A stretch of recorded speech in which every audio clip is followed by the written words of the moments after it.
Well, ladies and gentlemen, thank you very much for being here, Your Excellencies, distinguished guests, members of diplomatic missions, colleagues and friends of the Australian National Centre for Latin American Studies.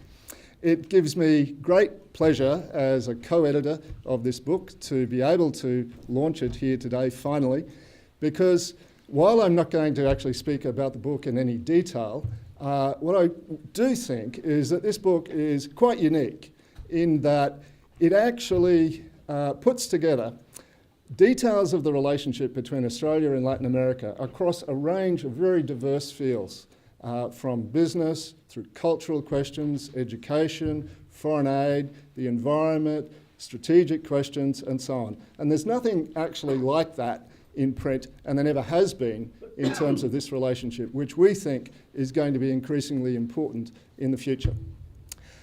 Before I call on my co-editor, Professor Barry Carr, to say a few words as well, and to have the book formally launched by His Excellency Pedro Delgado over here, I'd like to say a number of thanks. First of all, for the support of the Council on Australia-Latin America Relations, which provided seed funding for the book, and indeed Bernard Wheelerhan, who was the chair of Koala at the time, suggested the book in the first place, some years ago now. And he's very glad to see it come to fruition. I spoke to him yesterday and he said that he thought it should be required reading for anyone in Australia who's interested in the relationship between Australia and Latin America. I'd also like to thank the continuing support of the Latin American embassies, in particular here in Canberra, who've been a great help in many of our activities here at the ANU. In particular, I'd like to recognise here the ambassadors of Argentina, Brazil, the deputy ambassador, I think, of Chile, the ambassador of Spain, the ambassador of Guatemala, and I'm not sure, and the ambassador of Mexico, of course, and the Ecuadorian ambassador. It's always tricky when you do that, if you miss some people standing at the back of the room. You did a good job at recognising faces. Not bad, not bad. I'd also like to thank, in particular, ANU Press, the Social Sciences Board, in particular, for reviewing the book and accepting it, particularly Marion Saw, who smoothed the way to getting the book done, and actually kept on urging us to actually get it done every time she saw me in the corridor. So it's quite possibly the fact that it's here now is probably got a lot to do with her. Along the way, actually, ANU Press, I think, has been a delight to deal with. I've had quite a number of dealings with publishers over the years, not always happy ones, I have to say, but ANU Press was delightful to work with, very professional, made life very easy for us, and if there were any delays and difficulties in the publication of the book, it certainly wasn't because of ANU Press. Let me now call on my co-editor, Professor Barry Carr, to say a few words about the book. Thank you. Well, I'd like to echo John's welcome to everybody here. Because I'm not based in Canberra, I can't repeat his amazing performance and recognising the names and the faces of all the diplomats here. But thank you all for coming, members of the ANU community, members of the diplomatic community, friends of ANCLAS. I also would like to add some thanks here. This project began a long time ago. It began in, I think, 2006, when Bernard Wheelerhan, who was, I think, the very first director or president of Koala, approached me. Bernard was based in Melbourne. Approached me with the idea of a book of essays that would look at Australia's strategic relationship with Latin America. And that would be something useful, he said. It has to be useful. Not one of those academic-y things that you guys do most of the time. It has to be useful and have positive outcomes, and that might influence stakeholders. We were having a very good steak at the time, so I wasn't in those days entirely sure sort of what he was referring to. But he was very generous in his support for this project. It cost quite a bit of money. And he was also very generous in accepting the conditions that I laid down.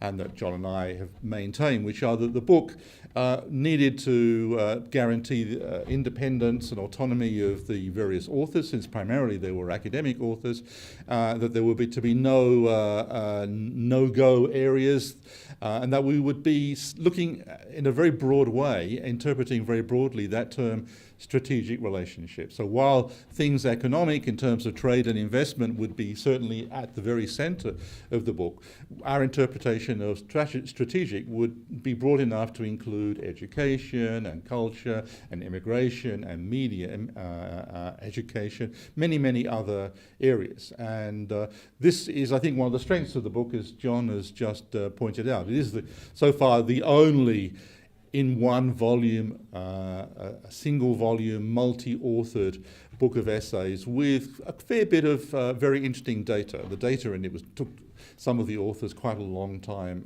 to accumulate and to interpret. So we're hoping that even though we know that things become out of date very quickly, we're hoping that this book will last at least for a couple of years as the obligatory first place must consult text. And in my conversation with Bernard Wheelerhan yesterday, he repeated what he'd already told John Minns. He said, Barry, when you go to Canberra, you have to order everybody to buy a copy of the book. You have to require that all embassies, all members of DFAT, all members of the Border Koala, all members of the Australia Latin America Business Council, things, of course, I have no authority over whatsoever. But some of you, the esteemed ambassador of Mexico has already, even without prompting, has begun the business of buying copies of the book. So we think you will find it of interest. It's a book that you can dip into. And it does deal with topics that on which really it has been very difficult to accumulate material, including such things as the whole issue of aid and development, education, and immigration. There were topic areas we would have liked to have dealt with and that were originally on our agenda.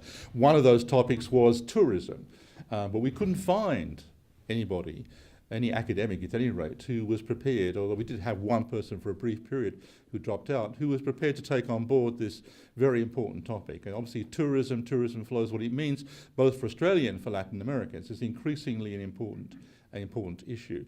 And the issue of national security was another topic that we would have liked to have dealt with, but again, we couldn't find anybody for this. I mentioned these two areas to Bernard Wheelerhan yesterday, and Bernard, in his usual fashion, said, there has to be a second edition of this book. And now, this was a traditional audio phone conversation, not a video phone. So he didn't see me falling off my chair at this point. And I emailed John and said, did you turn a light shade of white and pale? And John did confirm that. It's producing a book of essays by academics. In other words, trying to keep a posse of academics together on time to produce their result, going through the refereeing process, which is a necessary feature of academic publishing, which is not something that's familiar to people used to self-publishing. All that's a very time-consuming business. I'm not trying to excuse the delay in which this book experienced, but certainly much of the delay has to do with the problems of producing a multi-authored collection of essays. On the other hand, the delay gave us the opportunity through revisions of dealing with some very recent developments. So I'm going to stop here and I do have to acknowledge John Minns in particular. John came on board after a couple of years. Without John's support and co-editing, this project certainly would not have come to fruition once I decided to head off overseas. So I hope you find the book interesting. Thanks once again to all those people here at the ANU Press for their cooperation and collaboration. And I hope you will find the book. I think you'll find the book both interesting, informative, and even in some places entertaining. So thank you very much.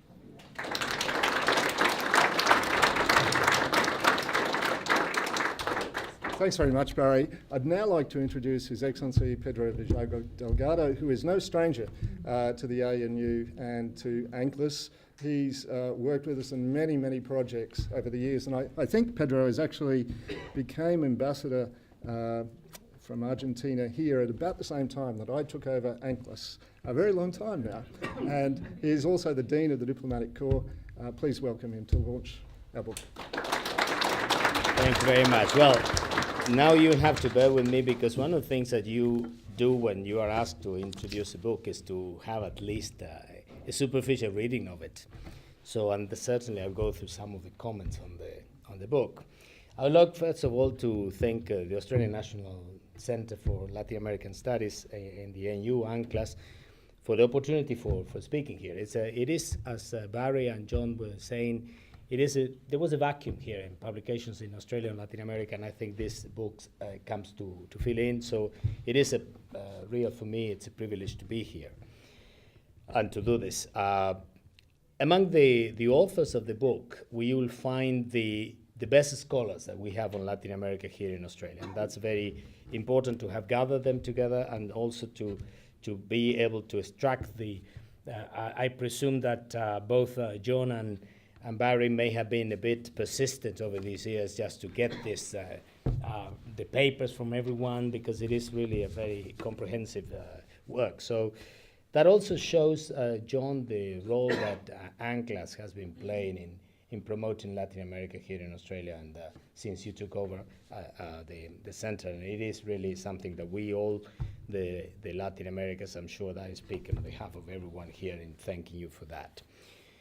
You will find, and this is for the audience, the ones that have to buy the book, and precisely because I haven't seen any, I carry my copy here because otherwise it could be stolen if I left it while I talk. So I want to have a certain control over it.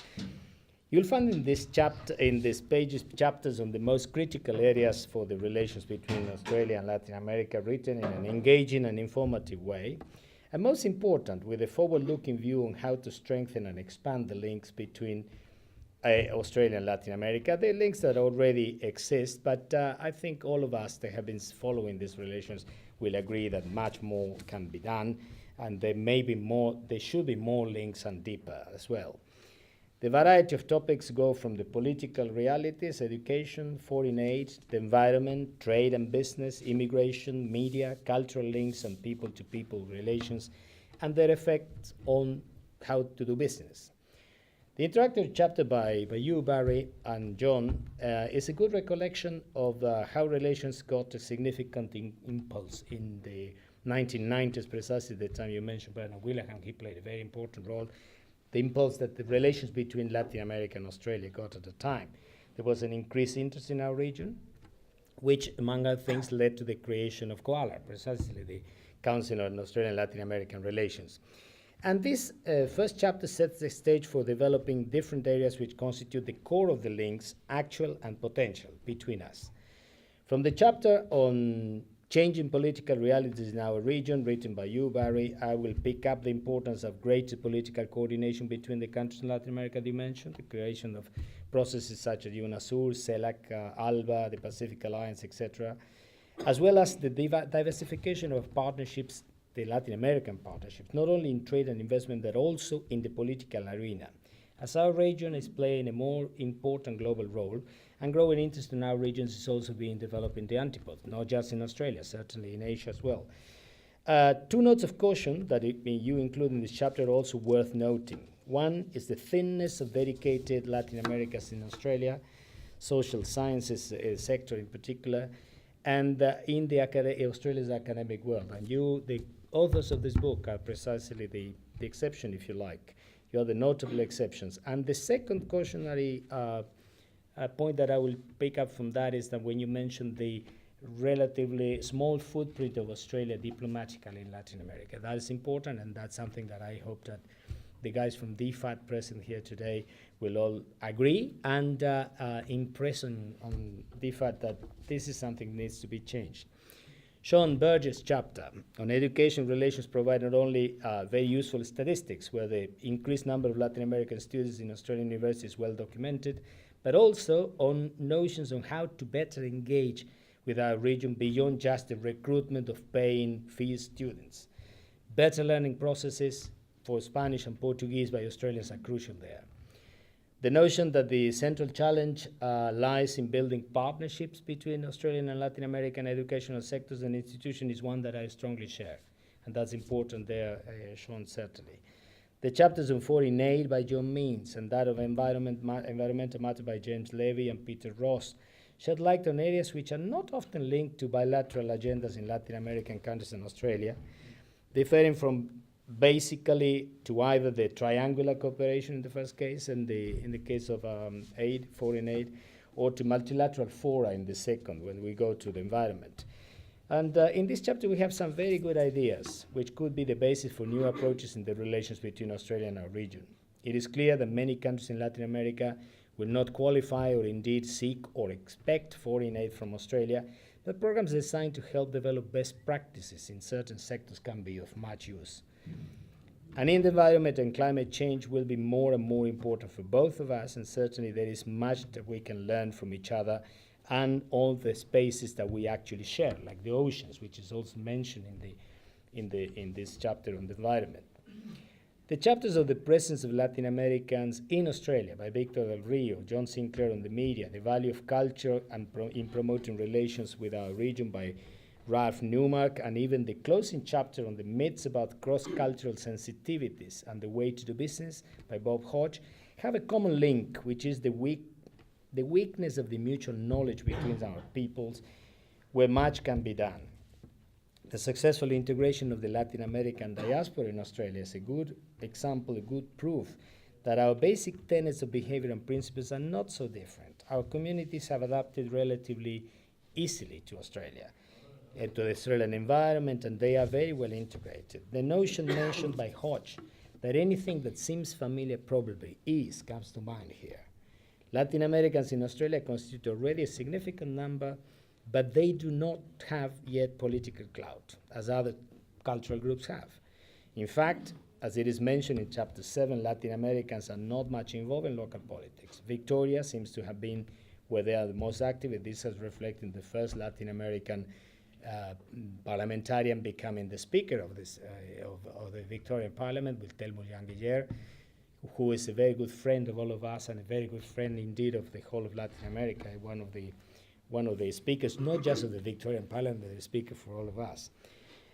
One of the advantages that Australia has in our region, and this is something that Australia can take advantage of, is that Australia is not perceived under any sort of negative light in Australia. There's lack of knowledge, that's true, but the knowledge that we have is positive. I mean, Australia is represented in Latin America like essentially with what we call the positive agenda. And certainly this is something that associates people with good things, and this is something that Australia can bank on in promoting links with our region. Of course, better knowledge of our history, geography, culture, and languages will help, but the basic ingredients of goodwill are already there. Music, dance, food, theatre, cinema, and all other cultural manifestations of our diversity in the arts do certainly help, and we thank the Australian universities, the NU and ANCLAS in particular for that.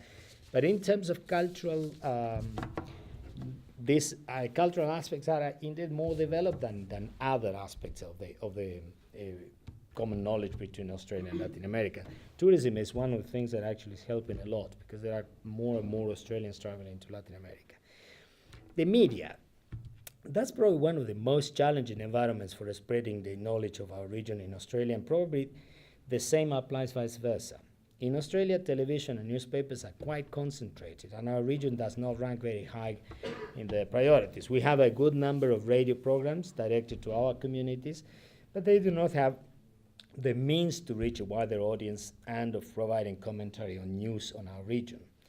Thus, most of the times news in Latin America is restricted to the odd catastrophe happening or natural disaster that hit us, or political developments whenever they grab the world news. We can actually get better coverage of Latin America here by Al Jazeera in English than by any Australian network.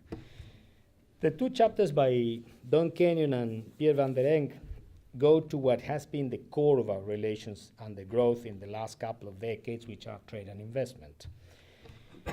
Even if both have increased, they have not even remotely achieved their potential, and the authors rightly point out there seems some reluctance still in Australian companies to look into Latin America to do business, pointing the sights on more traditional markets instead, and also increasingly, as anybody else, to Asia.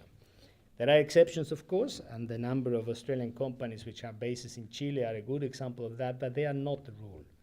Latin American companies are not much different. For both of us, it is clear that priorities are set in the Asian markets. The point is how to make that not an either-or proposition, be from the optic of governments or from that of the private sector, but to put each other as an addition to whatever we do in Asia and elsewhere, and not as a restriction. The links of our region to Australian international fora such as WTO, Cairns Group, G20, APEC, TPP, and others also have importance, even though the lack of progress in the Doha round have had an impact in stalling, in some cases, the links with some of us.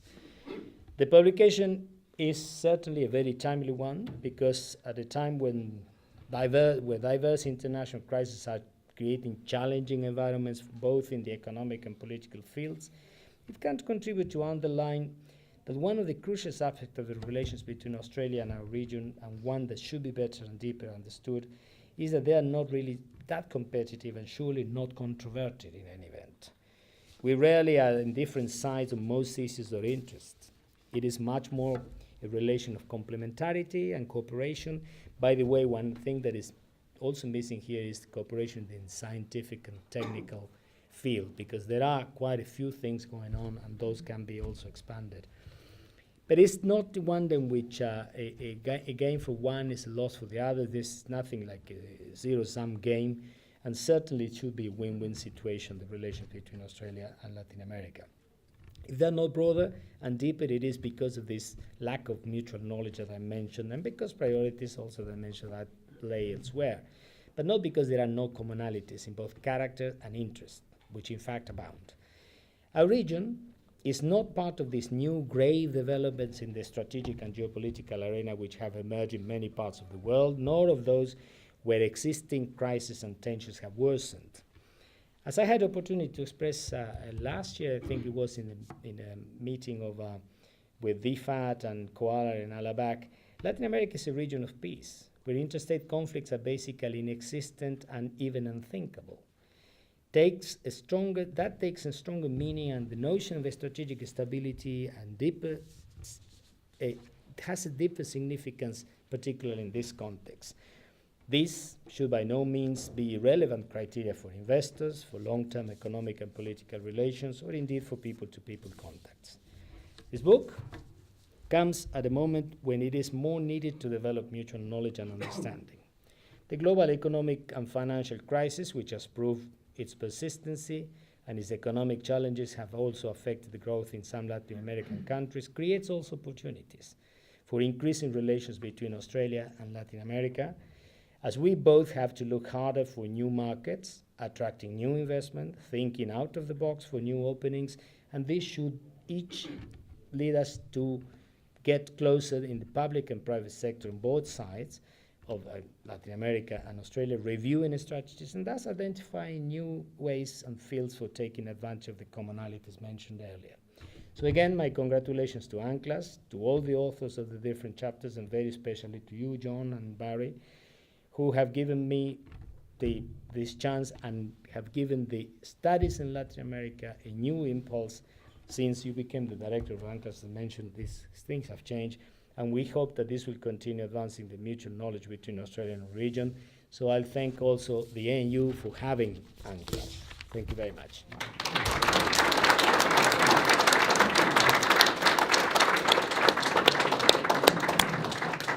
Thanks once again to Pedro for launching the book. It's one thing to take time out of an extraordinarily busy schedule to actually launch the book, but to read it in such detail and provide such perceptive comments is beyond the call of duty. So thanks again, Pedro. Thank you all for coming here today. There are refreshments at the back. Please stay around and chat. Thank you.